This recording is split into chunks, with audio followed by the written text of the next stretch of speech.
Il-Gvern ressaq fil-Parlament la dwar ir-responsabilità ċivili ta' persuni li okkupaw kariga pubblika u ta' entitajiet pubbliċi. Dan l-abbozz ta' liġi u intenzjonat biex jipproteġi lil ħaddiema ta' ċivil meta fil-konfront tagħhom ikun hemm sentenzi u danni ċivili relatati mal-qadi ta' dmirijietom fil-kapaċità tal-kariga pubblika li jservu fiha. Il-liġi proposta tkopri uffiċjali pubbliċi, membri tas-servizz pubbliku u membri tal-korpi dixxiplinati kif ukoll dawk li għandhom kariga stabbilita mill-Kostituzzjoni.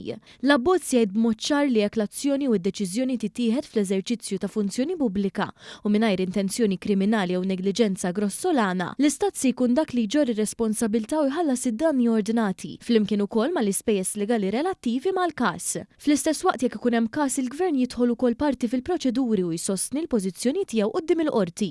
Dan jinkludi wkoll kawtelatorji, eżempju sekwestru, sakemm tingħata sentenza finali. Il-Gvern se jkun qed jipparteċipa billi l-entità rispettiva u l-avukat tal-Istat se jkunu notifikati bla ħlas u għandhom id-dritt li intervjenu fil-proċeduri.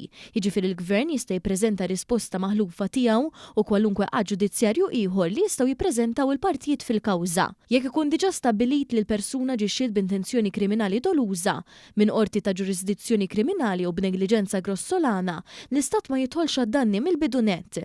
Iżda l-Istat għandu dritt li jirkupra minn dik il-persuna kwalunkwe ħlas li jkun sar jekk il-qorti tistabbilixxi li kien hemm intenzjoni kriminali doluża, jiġifieri twettaqat ban illegali jew negliġenza grossolana, jiġifieri nuqqas serju ta' ħsieb jew kura.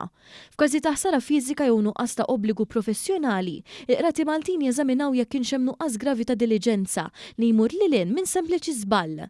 Il-qorti tista' tqis ukoll l-esperjenza professjonali tal-persuna u jekk illix għarfien jew taħriġ li għamilha aktar responsabbli.